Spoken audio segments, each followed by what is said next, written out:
I'd like to call this regular board meeting on September the 16th of the Medina City School Board to order. This is a meeting of the Board of Education in public for the purpose of conducting the school district's business and not to be considered a public community meeting. There is a time for public comment during the meeting as indicated on the agenda. Would everyone please rise for the Pledge of Allegiance?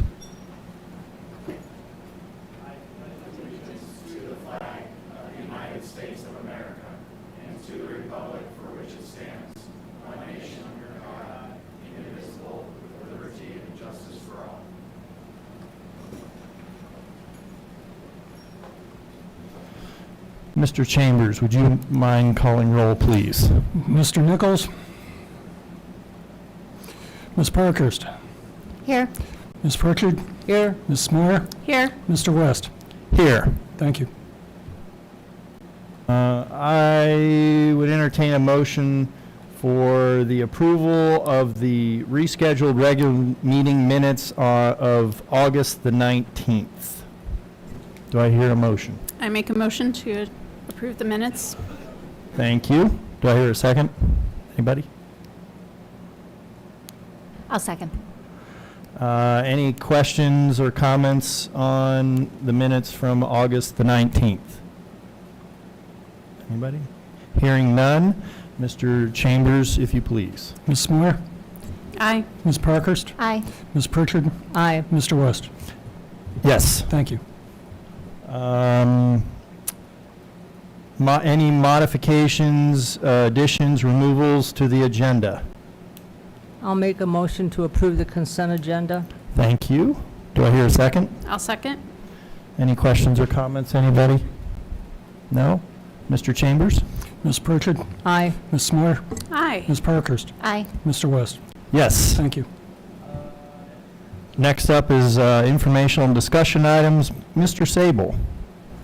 Well, good evening. This evening we have our first building/departmental presentation of the year. I'd like to invite Blake Elementary, led by Principal Lavdas, to the front to share what's going on at Blake.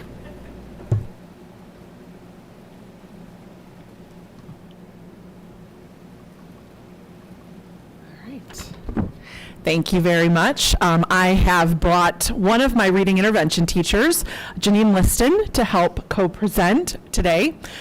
So we're taking a little different approach. We've talked a lot through the years about all of our student programs, our deeper learning initiatives. So we're taking a little different approach today and really talking about how we meet kids where they are to move them forward in reading. So really those intervention times and how it really takes a team approach, or in the old saying, village, in order to make sure that our students are successful.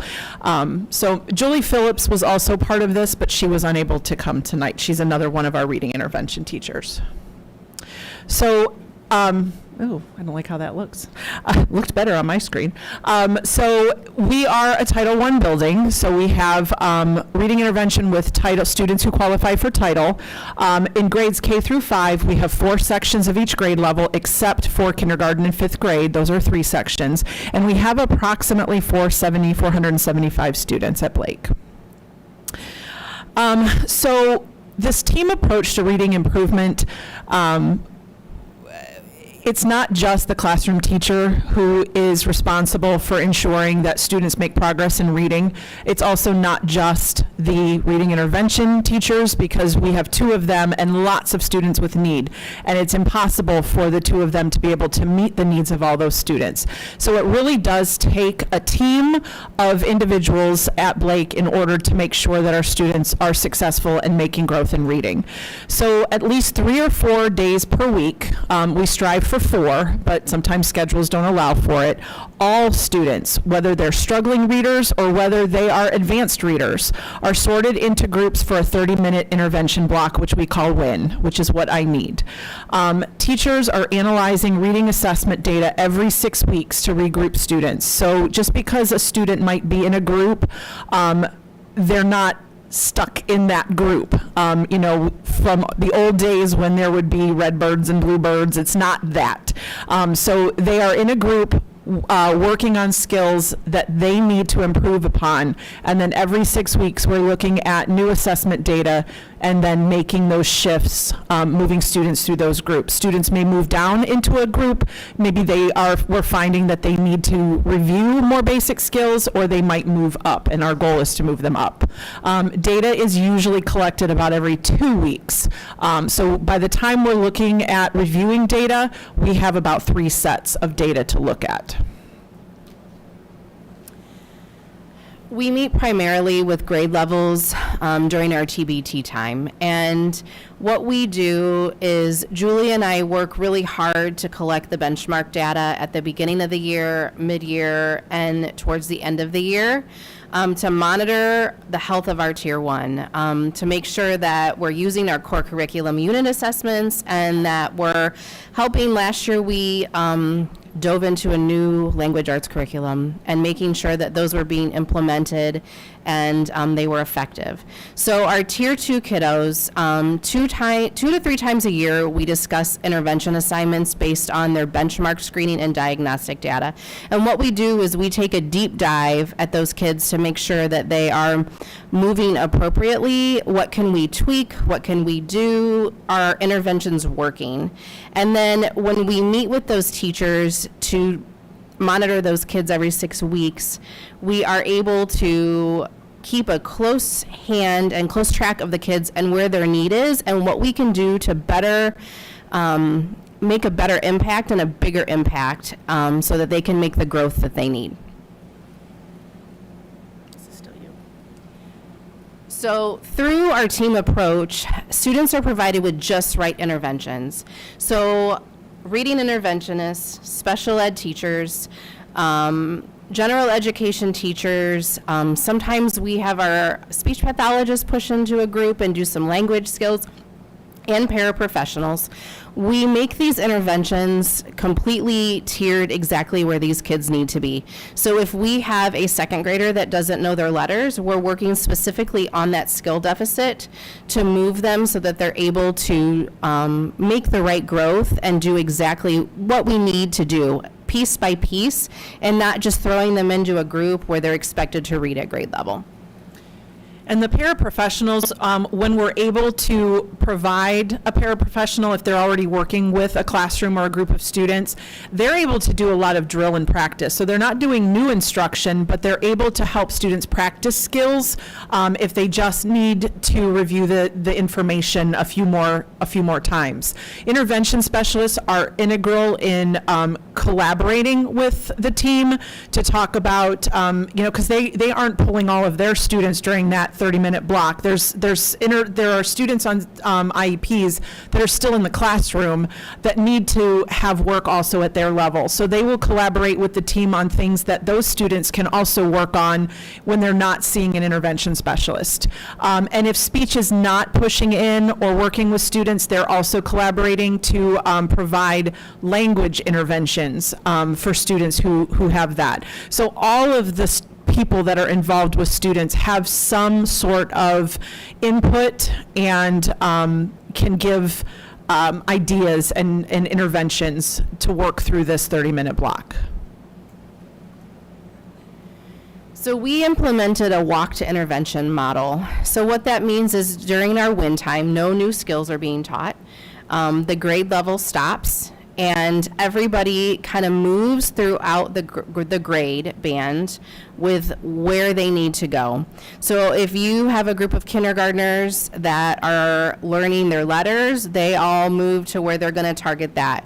If you have kindergartners who are reading words, they move to work on that. So what we do is we don't single out any kid that is struggling, and they don't feel different because everybody at the same time is getting exactly what they need.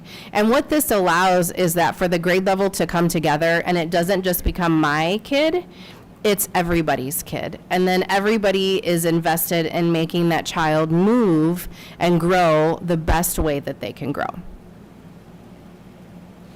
So when our students are working in their WIN skills, in their reading, with their reading skills, they're doing various different things. They're doing everything from letter ID and sounds, to reading and segmenting words, to phrases and sentences, to practice fluency, to reading comprehension and vocabulary development. We even had our second graders and our first graders, we had our top group of kids start to work on in-depth paragraph writing and research skills last year in their WIN times.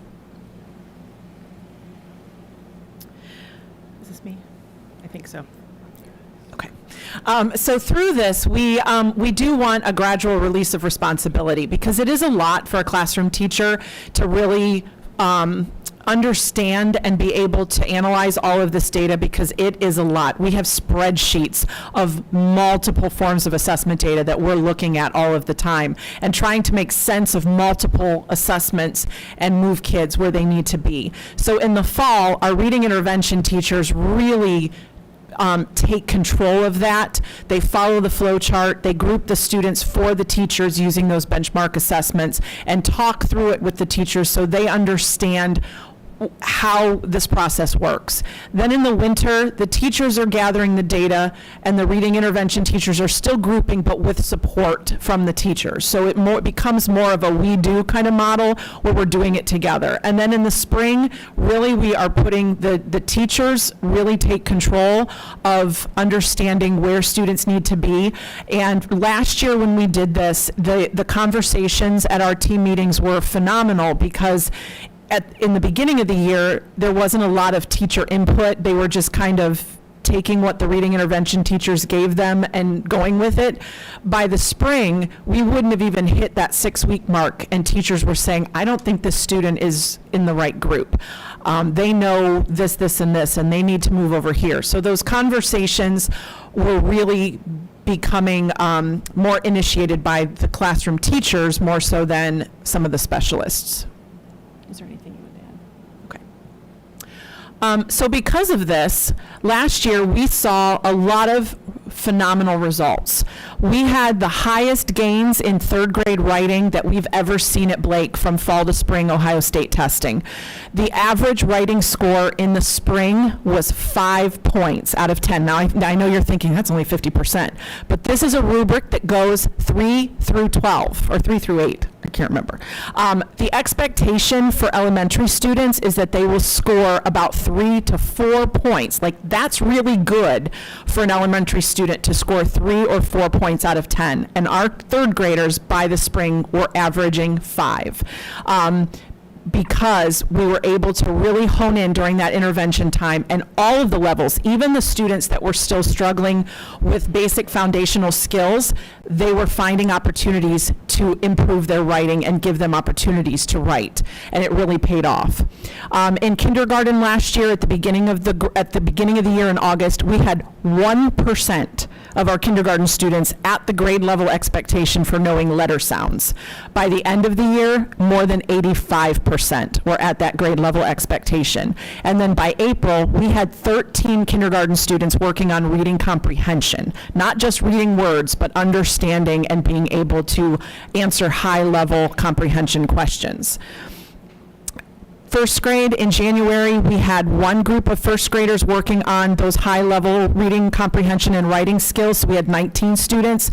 By April, so just in a few months, in a semester, we had 2 WIN groups with 47. So we raised from 19 to 47 in that higher group. And we had similar results at second grade with students starting at word or sentence reading level, moving up into those higher level groups throughout the year.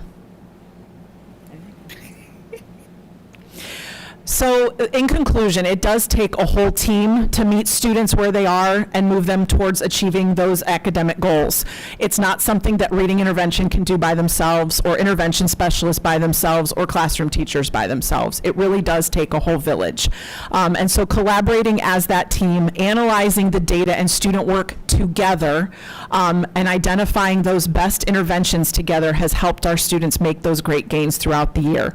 And we have already hit the ground running. We are far ahead of where we were even last year. We already are looking at data, and we have third grade ready to start groups on Monday.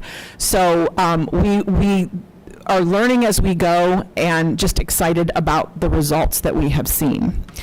So in June, this past June, we actually presented a version of this at the OAESA conference, which is a state conference for administrators across Ohio. And we called it a winning approach to meeting all students' needs. And it was more of a teaching, it had more of a teaching angle of how we collect our data, what kinds of assessments we use, and how we group students based on that assessment data. And we got a lot of great feedback. And I'm really proud of our reading intervention team, because really I was just there to introduce them and talk a little bit about Blake. But Julie and Janine presented to at OAESA, and the feedback that we received was monumental. The director of OAESA actually reached out twice because principals had reached out wanting contact information. And then we had a few other principals from across the state that reached out asking for, our data charts and how, what flow chart did we use and all of that. So really proud of my team, how well they work together and what they have been able to bring to Blake to help our students move forward.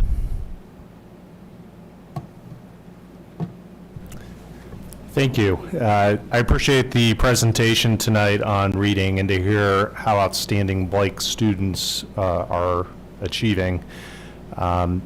Reading is such an important benchmark for future student success, not only in language arts, but really across the board. I mean, the statistics show that students that are achieving at higher levels with reading by third grade, thus the third grade guarantee, that their graduation rates and their achievement rates all the way up through their schooling are much higher as well. Thank you. You're welcome. Next, I'd like to invite up Ms. Busby. I think she's a quarter of our meeting this evening. She's going to be sharing information with us on our upcoming homecoming, as well as give a sneak peek. I think this is the first public unveiling of the new website that's getting ready to launch, and provide a strategic planning update. Okay, I'm going to go a little out of order because I want to cover the website first. So this has been a project that I've been working on for quite some time, and I'm finally excited to say that we're going to launch our new website on Monday, September 22nd. So my fingers are going to be crossed most of the afternoon that day. But I just want to take a few minutes tonight to provide the board and our community with kind of a sneak peek on what our new website is going to look like. And Craig, if you want to refresh, it'll show you kind of we have drone footage of all of our buildings that will adorn each front page of all the buildings. So it's kind of a neat look that we're able to give our new website. One of the things that you'll notice is things are a little bit more accessible, or at least I hope that they are. In my little bubble, they're more accessible. But it's easy to get to Progress Book for parents. It's easy to get to all the school buildings. So the school buildings do include, Craig, if you want to click on the schools, I can.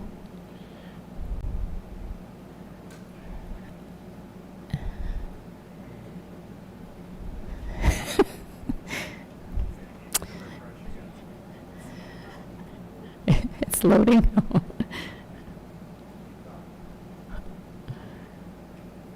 I feel like I should play that game show theme song right now.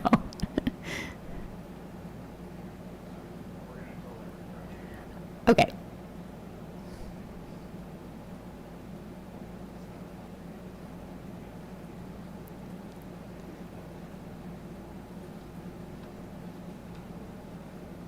You could just hit the refresh. Yeah, nothing. Okay. Okay, maybe I shouldn't have started with the website.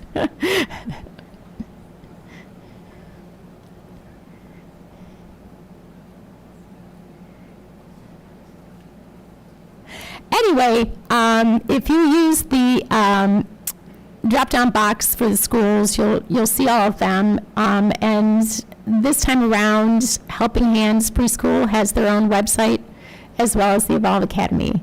So people who are interested in that information will be able to find it easily. All of our social media is at the top.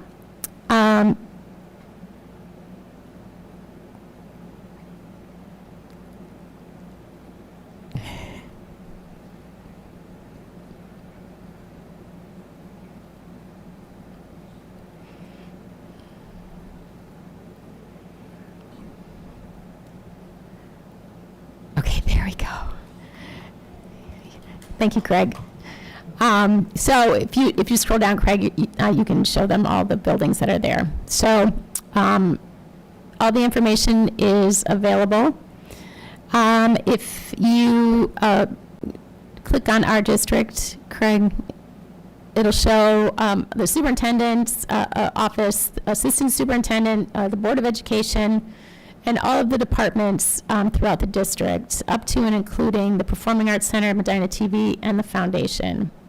Departments are all there, so that's easy information to find. There is a specific button for student registration because that's probably one of the most important pieces that people look for. We do have additional resources for parents, students, staff, military families, and of course, all of our volunteers. There's another book for progress book, just in case you don't see the one at the top, and then our staff directory. And then if you continue to scroll, you will see there is information that's readily available for athletics. Here Comes the Bus. That is how people find out about their bus routes and can track their students' bus.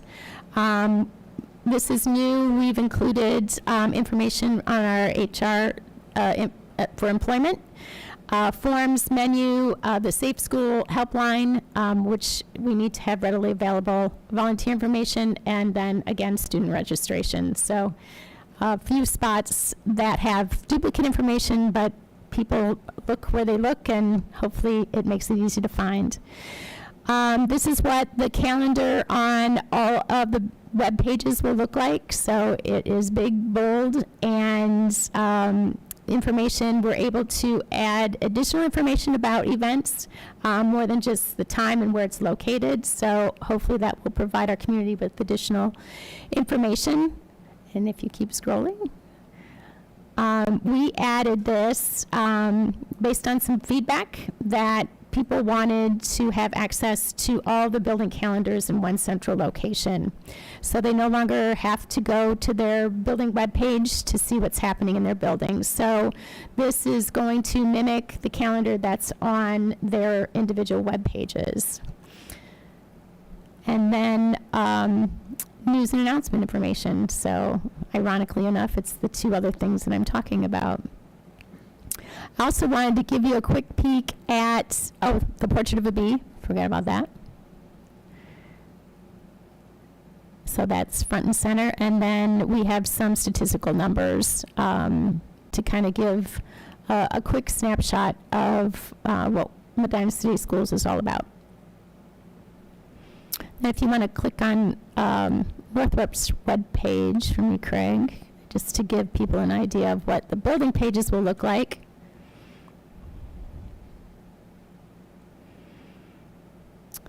All very similar. We have really reduced the amount of information that is on the front page. If you take a look at our current website, you'll find that there's a lot of stuff going on, and it makes it very difficult to navigate. So we took a lot of that information off and put it up top in the green bar. This is very simple information about who the building principal is, how to contact the school, and of course the attendance line. So it's all right there. Our school has Contact Us. That's where you'll find information about the building principals, the building secretaries, and any attendance information. Building hours, bell schedules, all the usual things that they were able to find under that tab previously. And again, resources for parents, staff, and students. And then everybody has access to this directory on their own pages. Okay, so I think that's it on that for the most part. One thing I will point out is that you'll notice the news and announcements That is going to mimic what is on the district's webpage, because the reality is that really those are the things that are going on district-wide, and it's easier for buildings to maintain their calendars so that people know what's happening specifically in a building. So we're going to try that, see how it works, but it's less work for the buildings to maintain. They're busy doing a lot of other things, so I appreciate their help in trying to keep their websites up to date. So 2:30 in the afternoon on Monday, I might be running around a little bit, sweating, hoping that it all goes well. It's going to go great. So that is that. Amy? Yes. It looks great. I know that this has been a very intense labor of love and maybe not love sometimes as you're working on it. But, so thank you for all your efforts for that. I do have one question. It looks great. With the calendars, is there on that, under the our district where it has events, are you able to see like everything that's happening in the district out on one view? Yes. Like if I just want to see what's going on today in the district and it'll show me everything everywhere? Yep. So if you'll notice it says view full calendar. So that expands, and then you're able to see month to month what is happening in a building. In addition to that, both of the district calendars are also located there, so people can find that. Great, thank you. You're welcome. Any other questions? I noticed that you had the PTO on there. Does the PTO, is it just information about the PTO, or does the PTO contribute to the website? Yes and no. So it depends on the PTO. Primarily, the information about PTOs is information about them, who their officers are, events that they do have coming up, maybe some additional things about their PTO, but try to keep it simple and just be very specific about their PTO so we don't clog that up too. So.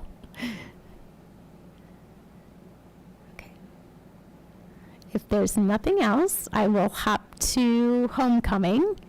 So homecoming is on Thursday, October 9th, and we're very excited. So the theme for this year is World of Imagination, and we do have America 250 coming up as we celebrate 250 years of the United States. So we are asking people who are participating in the parade to kind of nuance that into whatever they are planning to do for the parade. So we will be here at Garfield and across the street, as we usually are. The parade kicks off at 6 p.m. So we will go out here and head down Broadway to Union Street, and Union Street right to the high school. So we will not be going around the square. We have not done that for a number of years, and really that's related to traffic at that hour. One thing that I would like to mention, and that we're very honored, is Mayor Handwell and his wife Chris have agreed to be our Grand Marshal for this year. So we are honored to be able to celebrate him and all of his work for the city of Medina. After the parade, the high school is going to host the Powder Puff football game. So that will be around 7:30. So tickets will be available in advance, I think soon, within the next week. But admission is $5. The tickets can be purchased at the gate, cash only. And then the football game is Friday, October 10th. It's going to be I don't remember, they're playing Brunswick, right? So that'll be a big game. And so after the game, there's going to be fireworks. So we ask the community to be patient and hang around and enjoy the show on that. So are there any questions about homecoming? Question about the fireworks, because last year we had people go onto the field to watch the fireworks because they were so close to the home stands. What are we doing this year?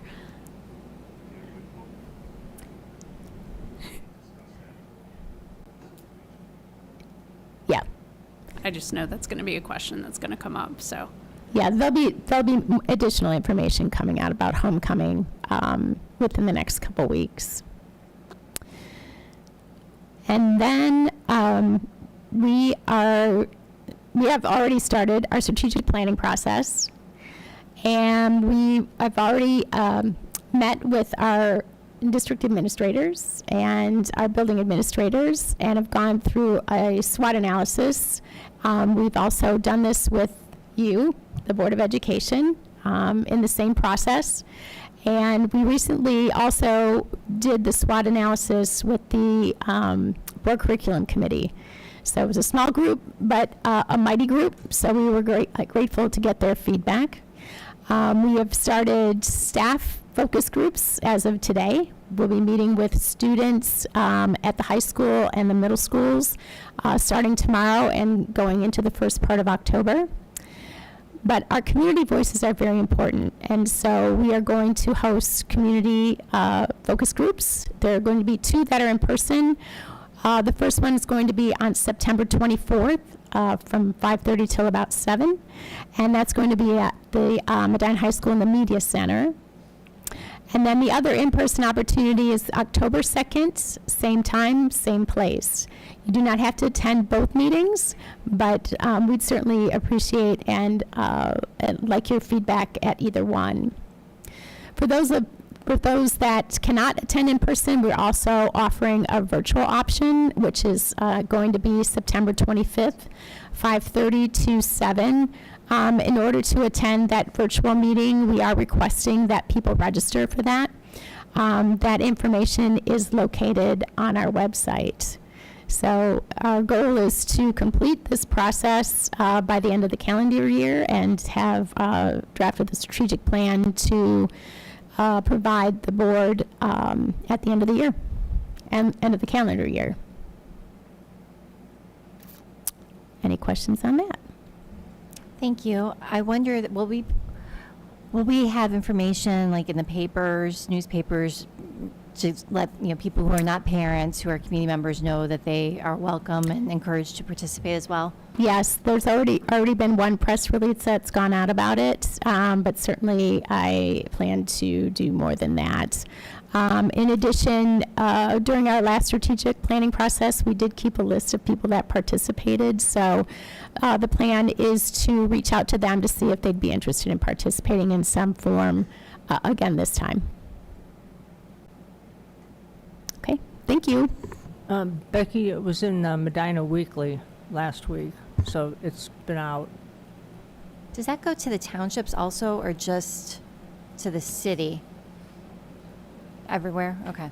Thank you. Next, I'd like to invite Dr. Kwolek to the front. She chairs our district naming committee per board policy. This evening's presentation, and we have recommendation on the agenda for the board, is particularly special. I had the honor to work with Lori in another lifetime in another district. I never had the privilege of meeting her late husband, Gary, but I can tell you I heard a lot about Gary. I know she has a lot of pride as a band director herself in the work that he did here in Medina City Schools. Dr. Kwolek. Thank you, Mr. Sable. I have the privilege of being able to be in charge of naming committees, and so we formed a naming committee and followed the guidelines of Board Policy 7250. And per that policy, I get to bring together staff, students. Amy Smoyer, board member, was on that committee, as well as Dr. Chidona as an administrator. And we met to accept or review the recommendation from a number of individuals to name something after Gary Ciula, who was the band director here in Medina City Schools for several years. So I'm here today to recommend to the board to name the main stage at the Performing Arts Center for Gary Ciula. So I wanted to read to you kind of the summary of what our committee read about Gary and why we're making this recommendation. Mr. Gary Ciula was an educator and director of bands for the Medina City Schools for 35 years, retiring in 2015. During his tenure, Mr. Ciula's career was full of student achievements and accomplishments. These accomplishments included, but are not limited to, perennial superior ratings at Ohio Music Education Association adjudicated events for concert bands, solo ratings at Ohio Music Education Association adjudicated events for concert band, solo and ensemble and marching band, numerous marching band competition grand champion trophies, and prestigious invitations to perform at state music education conferences like OMEA Professional Development Conference and the Ohio Band Directors Conference. In addition to the students' achievements, Mr. Cielo is also the 2015 recipient of the Medina City Schools Distinguished Service Award, which is the highest award a staff member can win in the district. He was also recognized by proclamations from the Ohio State Senate and the House of Representatives for his outstanding service to public education. He was an inspiration and positive influence for the thousands of students he taught during his time, and many of his former students are now professional musicians and music educators across the state and country. He cultivated a tradition of excellence culture within the Medina Musical Bees organization, which is still felt today. I know Aaron mentioned it, but I also wanted to take a moment to recognize Gary's wife, Lori, and his son, Jake, who are here today as well.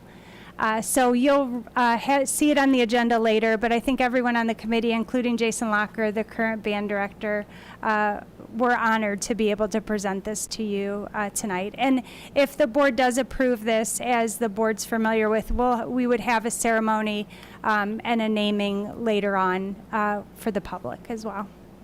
Thank you. And Mrs. Cassidy, our Director of Instruction, is here this evening to share information about the state report card that was just released. And I usually take her thunder away, but I'm going to leave it to her tonight. Thank you. Yes, because we have good news again with our state report cards. So the state report cards were released on Monday morning, so you can check that out at the ODEW website. But we did get some, oh, I can do this here.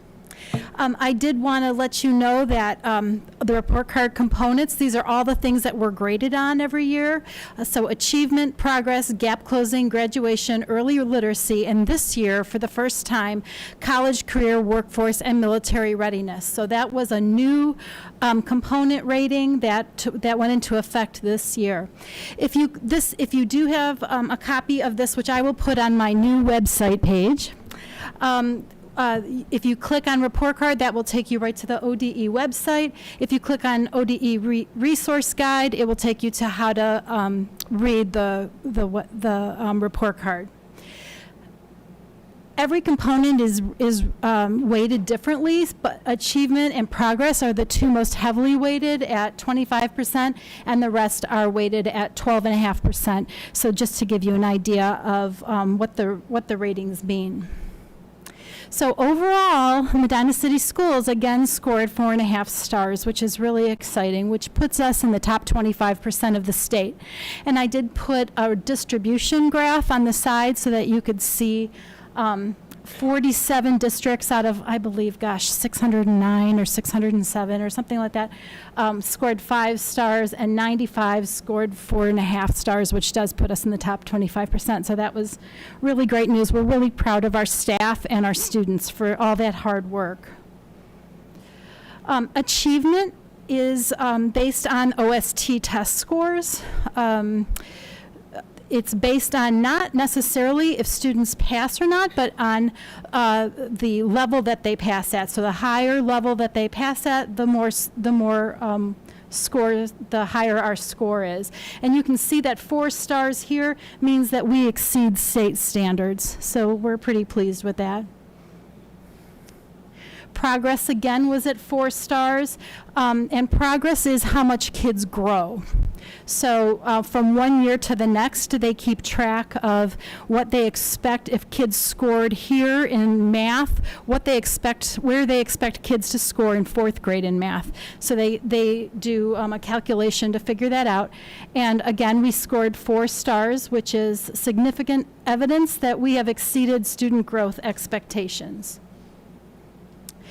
Gap closing takes a look at our subgroups, so it could be socioeconomic, it could be racial, but we scored, and they scored against all students. So are all students growing the same amount as our subgroups?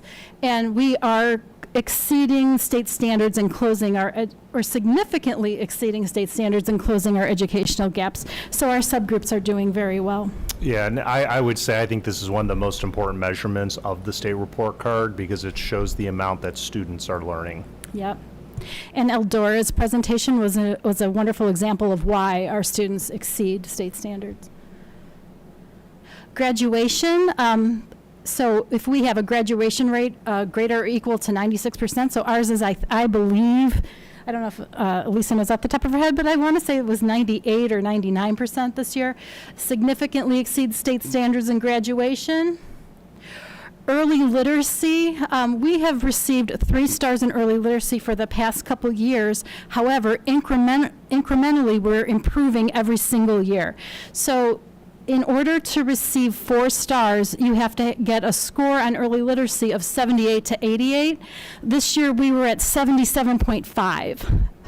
So we are moving up every single year, and I think that has to do, again, with the work that elementary is doing with their WIN program and CKLA, our new adoption, and all the work that the Science of Reading brought to our district.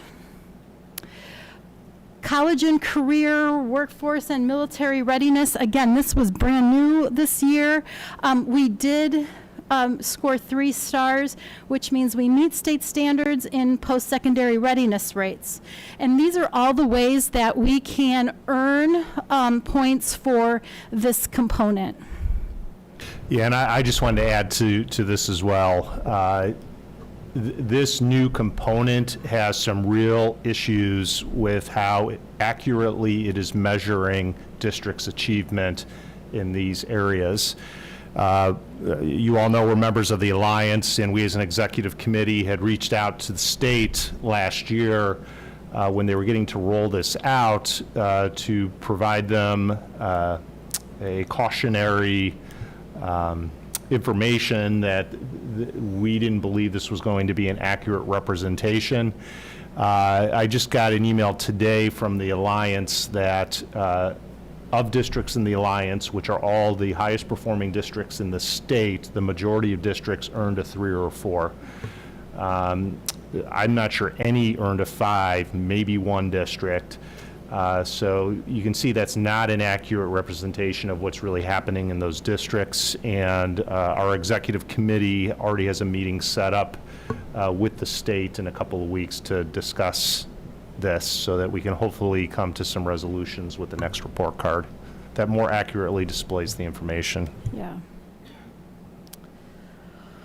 So, we look at test scores and we want to make sure that that students are learning adequately, but what we're really focused on is our portrait of a bee and our deeper learning to make sure that students are learning life skills and they're applying what they learned.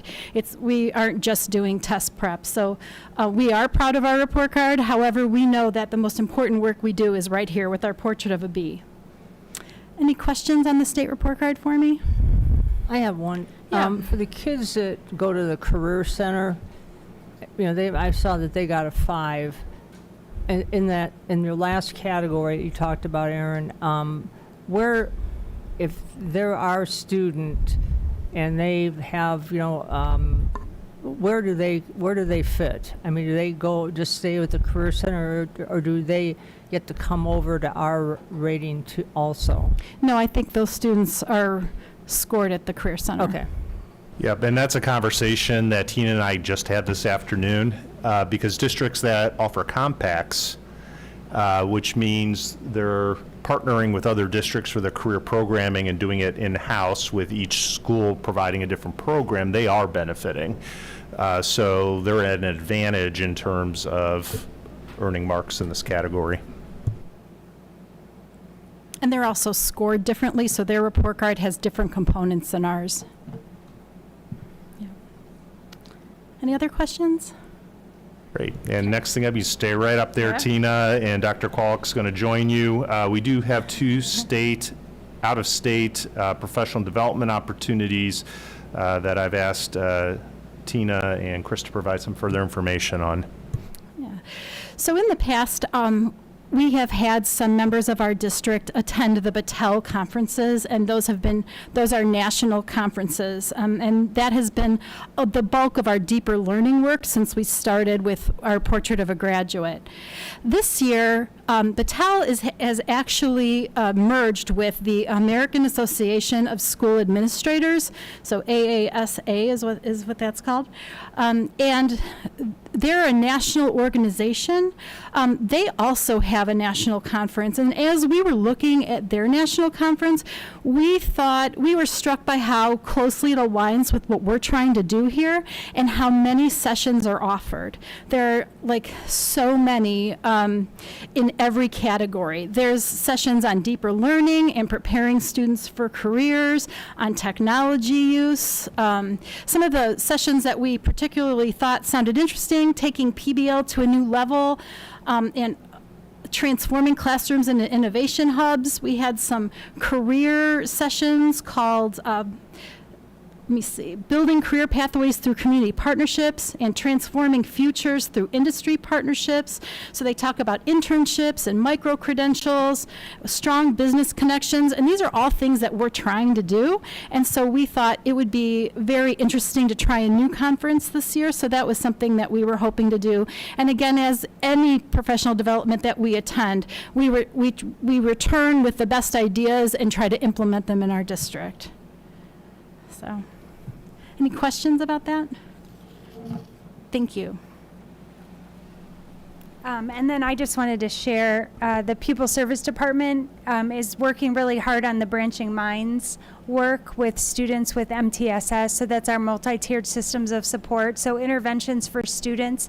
And they've been invited by Branching Minds to present at a national conference where Branching Minds will reimburse the district for all the expenses. So we're doing some really amazing work with AI and the use of AI with Branching Minds to work on modeling across the country, really, the way we scaffold best practices for students, to streamline meetings, to reduce time that staff are in the meetings, and also to increase student outcomes. So again, Branching Minds has invited Rhonda, Katie, and Mina, our People Service Department, to present with them, and then they'll reimburse all the costs. But it's really exciting stuff, and it's a technology-based conference, so it's not very often you get to combine technology and pupil services in terms of outcomes for students. So that's a really exciting opportunity.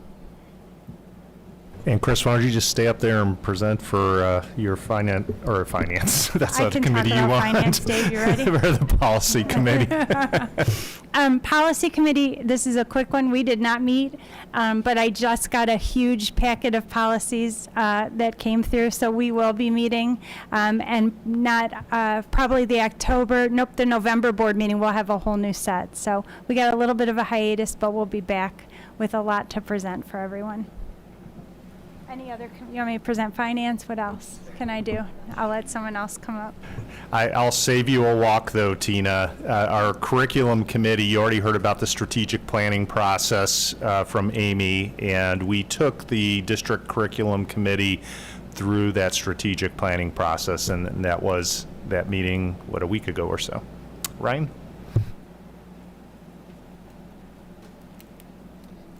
Chris, I thought you were going to do it for me. I was excited. I just wanted to take an opportunity to thank all of the principals that have been to the football games. It's been outstanding. The bleacher rental is part of the facilities that I wanted to talk about. And for the middle schoolers, I think it's given them a place to be middle school students and experience the environment of football games. So I think it's really working out well. I'm pleased with it. Heritage Playground, Innovative Sports Surfacing is the company that put in the piece of equipment. And I know my facility committee meeting, we talked about the surface was delaminating on the playground. So they were able to replace it in less than a week. So they obviously knew they had a manufactured defect and were making parts in preparation for replacing our pieces. So excited that got taken care of in a quick amount of time. The other thing that you'll probably see on the next board board meeting for approval is the high school PAC roof. We are going to still try to get that in this school year, so we have to go out to bid for that. And they're doing the architectural drawings now of the roof. We were waiting to see if the fire hatches had to be replaced.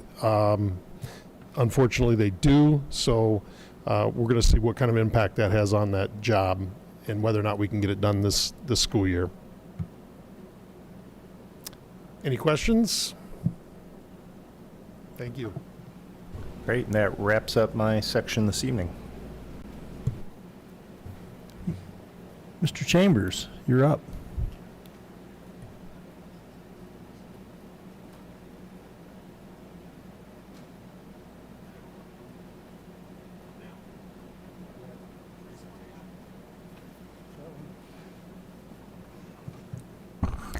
Good evening.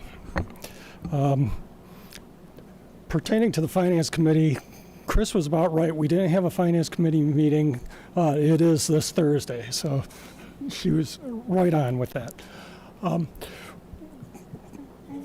With our August financials, I wanted to first say that since Blake is here, I wanted to put Blake on our front page because I try and do that with every different elementary and middle school that we have presenting. So we began with $41 million at the start of the fiscal year, July 1st. Since that time, we've received $37 million in revenues and have had $16 million in expenditures.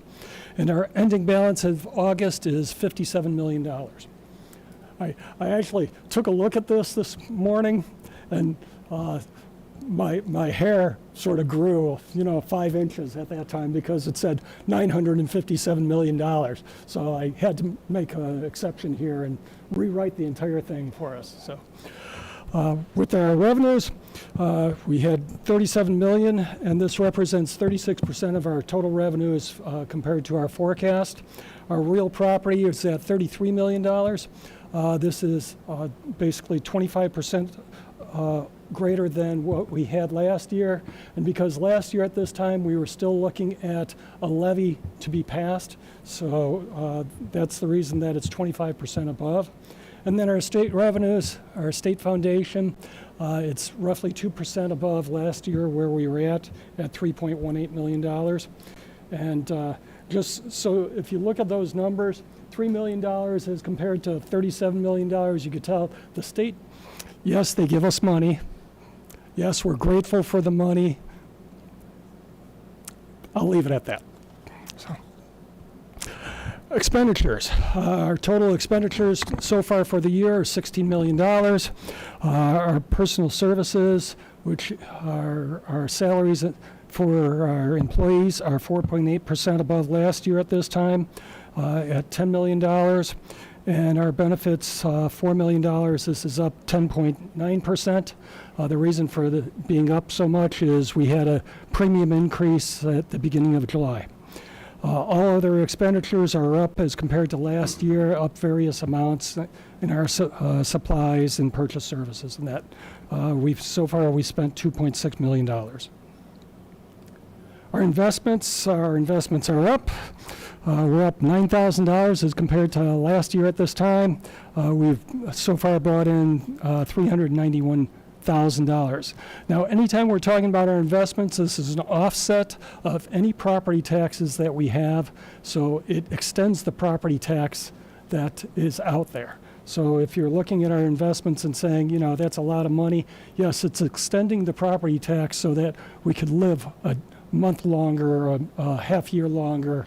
Last year we brought in over $2 million, so that extended levies that we have, or the levy cycle that we have going. So.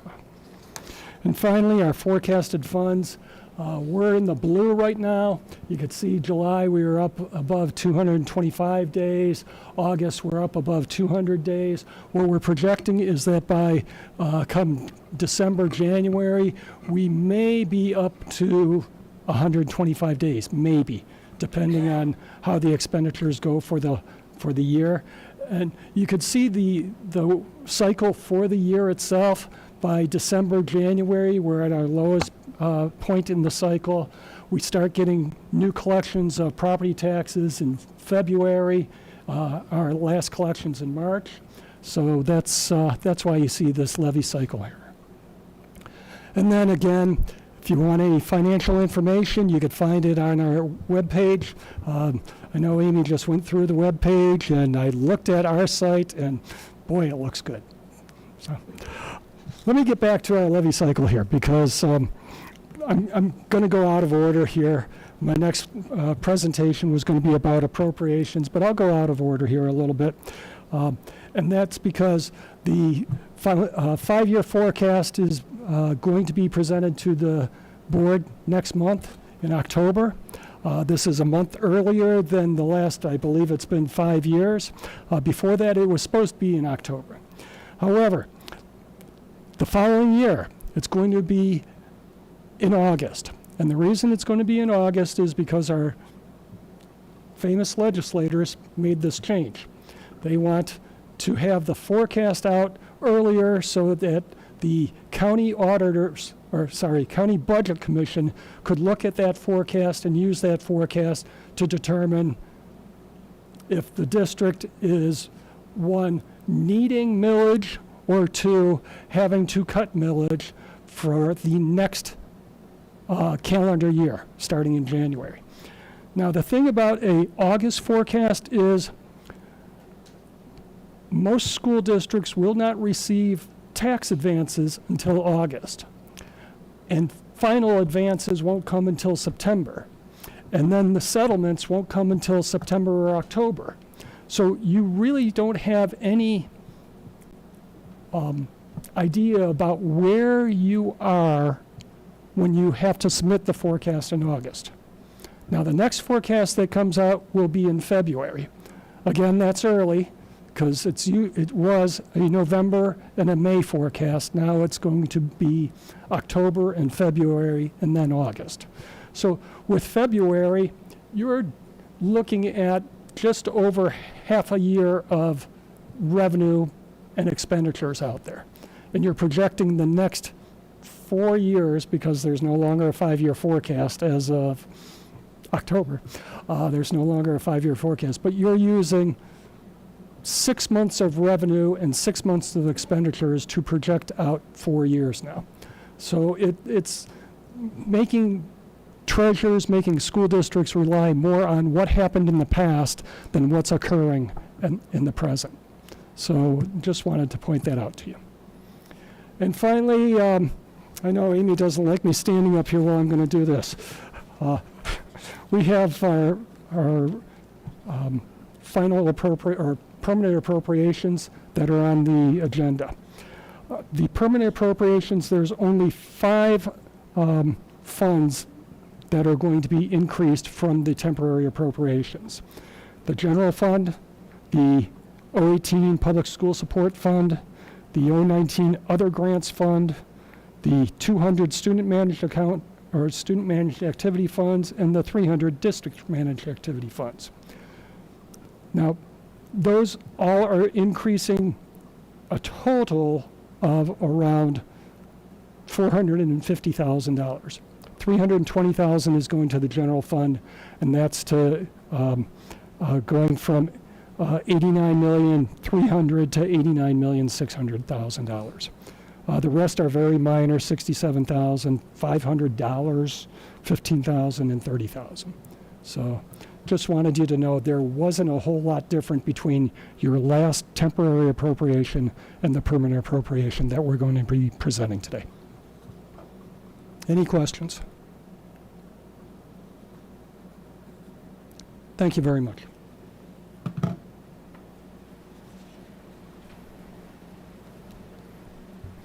All right, next up we have board communications. Who wants to go first?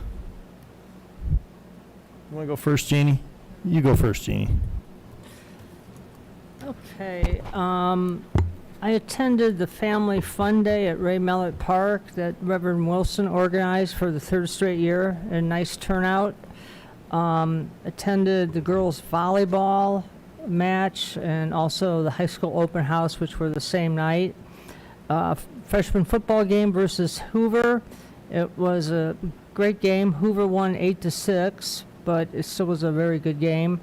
And watched Root's 7th and 8th grade volleyball team play Keystone. Both teams were really talented. I would have liked to done a check on one of the Keystone players because she looked more like a high school player than an 8th grader. Got to see a middle school football game last week versus Brunswick. Despite losing, our guys lost. They never gave up, and the cheerleaders had a nice halftime show. Friday, I got to cook hot dogs at the community night, and Mr. West got to do the brats, and we welcomed the class of 2038. And then Saturday, I got to watch the girls soccer team defeat Ontario 2-1, and it was youth soccer night, and the JV team won 1-0. I'd like to remind everyone that October 8th, all orchestras will be at the main stage at 7 p.m. for a free concert. This Thursday, the Career Center will celebrate the grand opening of their South Campus for Adult Education at 5:30, and that is, the South Campus is the former Akron U building that we now lease. Keith Soy, former basketball coach at the high school, is in ICU at Akron General. He fell at the Highland football game and had brain surgery, and is in critical condition. So prayers go out to him. And high school cafeteria worker for 26 years, Joan Falk, passed away. And that's all I have. Thank you, Ms. Pritchard. You want to go next, Becky? Amy, go. I got you. Not as much as Ms. Pritchard. Thank you so much, Ms. Pritchard, for going to all those things. It is very much appreciated. Attended the facility meeting, and was so happy to hear Mr. O'Cool say that they replaced the platforms that were deteriorating so quickly because they were less than a year old. Not cool, but so glad that they did that so quickly. So also attended 2 of the high school football games recently. Unfortunately, the first one was not a win, but last week's was a win. And of course, I got to see the high school band perform at home at halftime, and they have a wonderful show. They also had the Medina Band Show this past Saturday, which was fabulous. It was a very good success. They had 7 or 8 different bands come in and perform. And then of course, our musical bees performed at the end.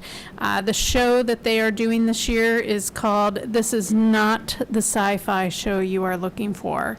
So it's quite entertaining hearing the announcement saying about we could hire Deshaun Watson to play the tuba for less than what we would have to pay for the rights for the Star Wars music. So thought that was quite entertaining. And of course, attended the tailgate and was serving the hot dogs and brats that they made. It was great to see all the little kids, all the little kindergartners so excited, and the parents were quite excited as well to walk the track. And thank you, Mr. Sable, for leading them on that. You're up, Becky. Thank you. I just wanted to thank all of the staff, students, and volunteers that made Community Night such a great success. So we couldn't have done it without everybody pitching in and helping, so I appreciate that.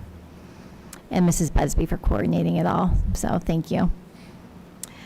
The only other thing I wanted to mention was I sit on the OSBA Legislative Committee, and we pretty much have a monthly update via Zoom every month. So the last update, they gave some brief information on some of the House bills or Senate bills that were in session, but there's not too much because they were not in session. They talked about the working group that the governor had put together for the property tax review, which I guess they have to have a report done by the end of September. And Dr. Fleeter and Dr. Browning, who work with OSBA, will be putting something together to show what that would mean to districts, how it would affect each district. So they just asked us to continue to advocate for our districts in public education with our local representatives. They are working on putting more information on their website for school board members, more resources so that we can use that to field questions from our community members. So they were asking for feedback as to what we would like to see. I think we are at an advantage because Mr. Sable and Mr. Chambers are so involved in the Alliance and OASBO and BASA, that you get a lot of information on the legislative updates that they provide to us, whereas a lot of the other districts, especially the smaller ones, do not have those resources available. So there wasn't too much that I could add that I thought we needed because we have great resources here. But I just wanted to let the board know that that is available if to use as a board member, utilize that OSBA resource. And then just a shout out to recognize like our team at Blake that presented at the conference, and Mina and her group that's going. I know that they presented at a Branching Minds virtual conference. I think that was last school year. They were invited because they're doing such great work with MTSS, and we are leaders in not only in our county but in our state, and we're extending that reach beyond nationally, and we need to recognize that and shout it from the rooftops, and we really need to promote ourselves on all the great things that we're doing. And just another reminder about our high school and where we are at with the U.S. News and World Report and our rankings for that. So I know that's been out in the paper and published, but we really cannot say enough what great things our district is doing. We appreciate our leaders that we have in our district. Thank you. I guess I'll bring up the rear on this one. First, I went to the facility meeting, and it's nice I got to see the new replaced track and all the fencing this past weekend, and I must say it looks really nice, and the black fencing is really, really nice, the PVC coated fencing, so that's really nice to see. Was at the Community Spirit Night, cooked brats again, thoroughly enjoyed that, talked to a few people, took some pictures for parents so they could get in their own kids' pictures in front of Duke Stadium. That was enjoyable. I went to the marching band show on Saturday. Brings back a lot of memories. For those of you that don't know me, my dad was Mr. Locker at my high school, so I'm intimately involved with that sort of thing, or aware of it. So it's very nice to see lots of different types of shows, and that's the enjoyable of it. It's all creativity. So I very much enjoyed that. And then finally, I just, when I go to work in the morning, I pass a couple of our schools. So I see a lot of people, and I see a lot of parents and stuff trying to get their kids to schools. I would just ask the community to be very, very aware of the students when they're walking and whatnot to school. I've seen some people blow stop signs and red lights.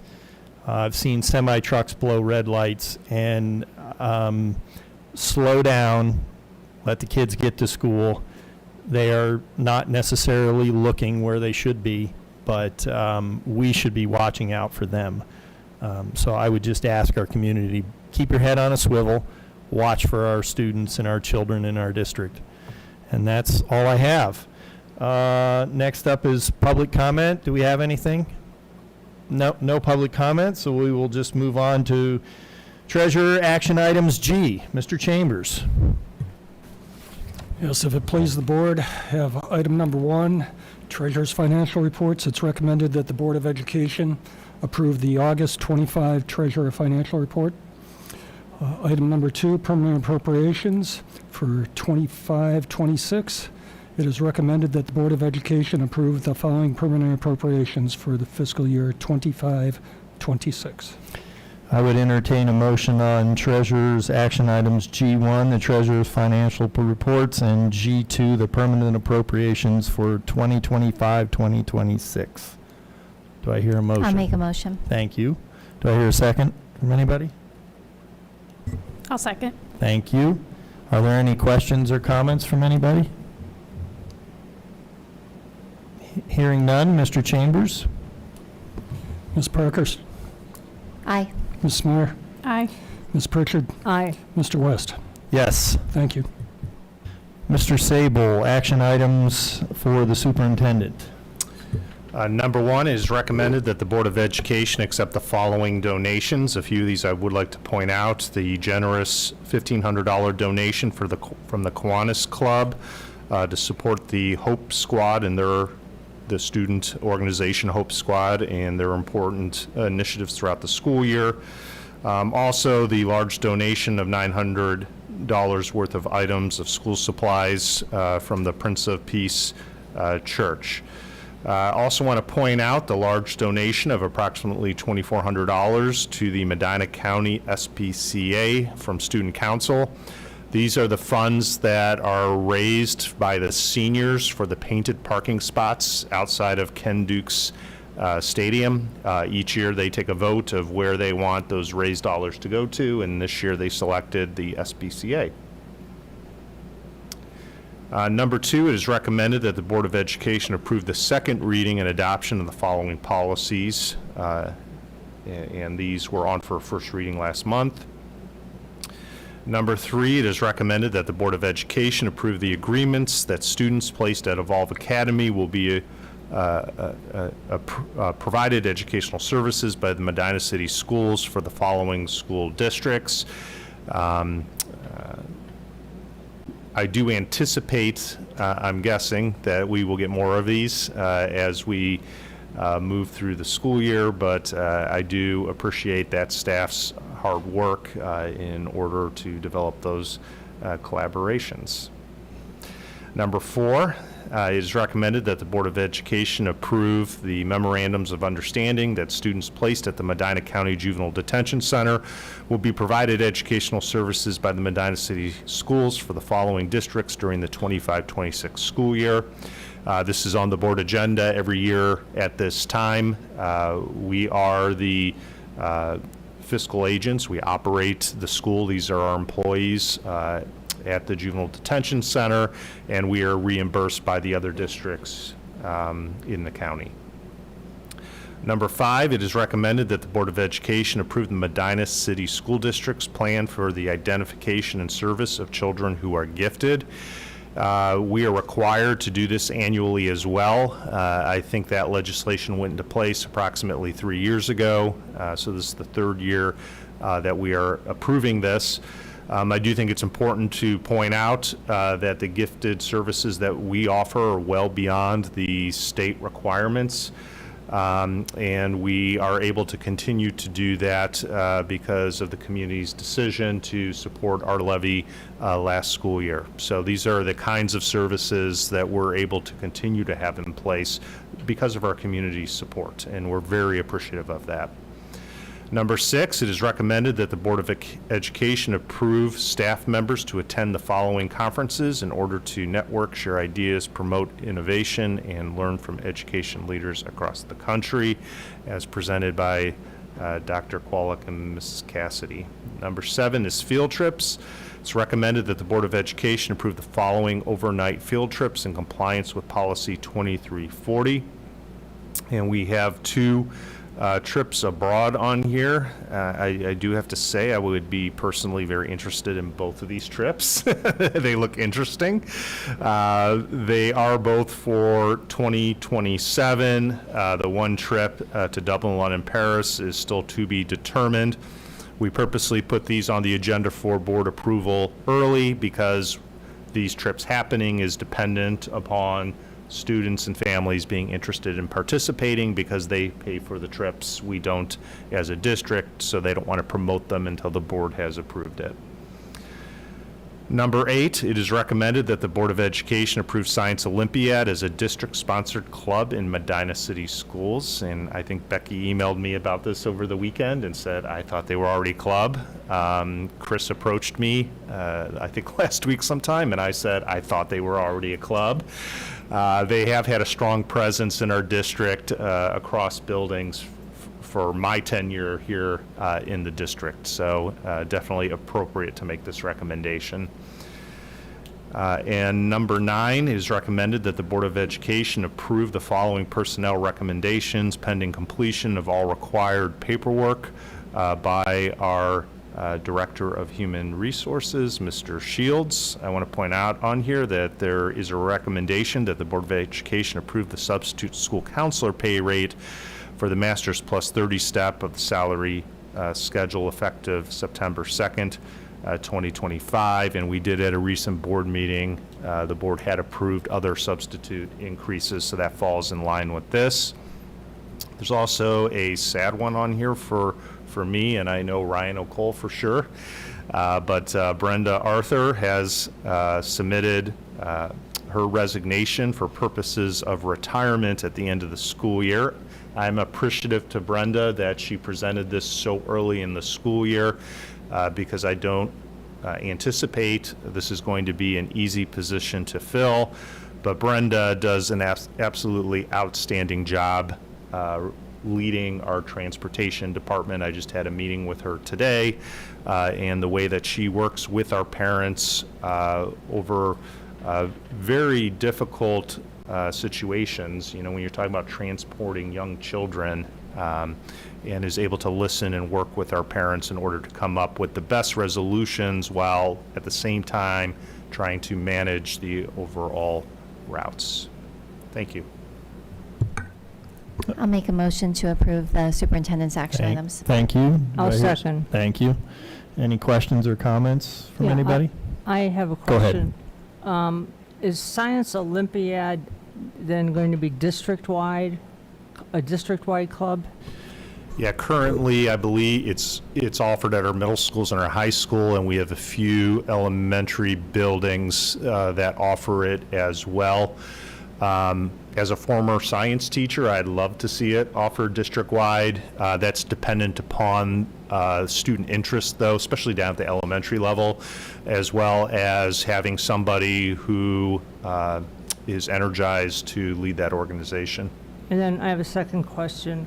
How many people will be attending the conference down in Tennessee? I anticipate it'll approximately be 5 or 6 people. We're actually talking about bringing a much smaller group than we did the last time we went to the Patel National Conference. So will that include teachers? I do not anticipate teachers this time. We did include teachers last time. Since it's a new conference we've never been to, we'd like to check it out before we expand the offer. Okay. Question on the Science Olympiad. Does this mean that there is a teacher that's going to be leading this group? Not necessarily. And again, that depends on interest and what's happening at the various grade levels. Okay, because I know it's been all parent volunteer, me being one of them in the past, so just want to make sure. Because it would be very nice if we did. Any other questions or comments? Mr. Chambers, whenever you're ready. Yes, Ms. Parkhurst, Aye. Ms. Pritchard, Aye. Ms. Smyer, Aye. Mr. West. Yes. Thank you. Mr. Sable, action item I. And our final action item on the agenda tonight is naming the Medina High School Performing Arts Stage. It is recommended that the Board of Education approve the resolution naming Medina High School's Performing Arts Stage the Gary Ciola Main Stage. I would entertain a motion on that one. I'll make a motion. Thank you. And Do I hear will s- second. Thank you. Any questions or comments? I will say I never knew Mr. Ciola, but I did see him a few times over the years ago when we first moved, and I could tell, having grown up with a father that was a band director, that he was very passionate, and as I came to learn over the years, very beloved, and had a really, our program is today in no small part because of him. So that's just my only comment. Anything else from anybody? I'm so glad that I was on the naming committee, and the factor that Mr. Locker, our current band director, was a student of Mr. Ciola's, and then also a student taught under Mr. Ciola, and now has taken over that, and he does a fantastic job. I did not also know Mr. Ciola, so, but from listening to Mr. Locker speak about him and all of our band parent meetings, he was very beloved. So thank you for having me on that committee. I do appreciate it, being that my children were both in band. I think that's it. Mr. Chambers? Ms. Parkhurst, Aye. Ms. Smyer, Hi. Mr. West.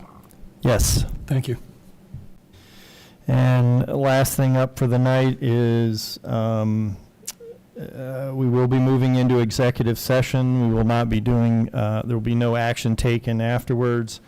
But this is to consider the appointment, employment, dismissal, discipline, or compensation of a public employee or official, discussion with the board's legal counsel of disputes involving the board that are the subject of pending or imminent court action, preparation for, conducting, or reviewing negotiations or bargaining sessions with employees concerning their compensation or other terms and conditions of their employment. I would entertain a motion to move into executive. I'll make a motion. Thank you. Dwight. And I will second. Thank you. Mr. Chambers? Yes, Ms. Parkhurst, Aye. Ms. Smyer, Hi. Mr. West. Yes. Thank you. And that is it, everybody. Have a nice evening. Drive safe.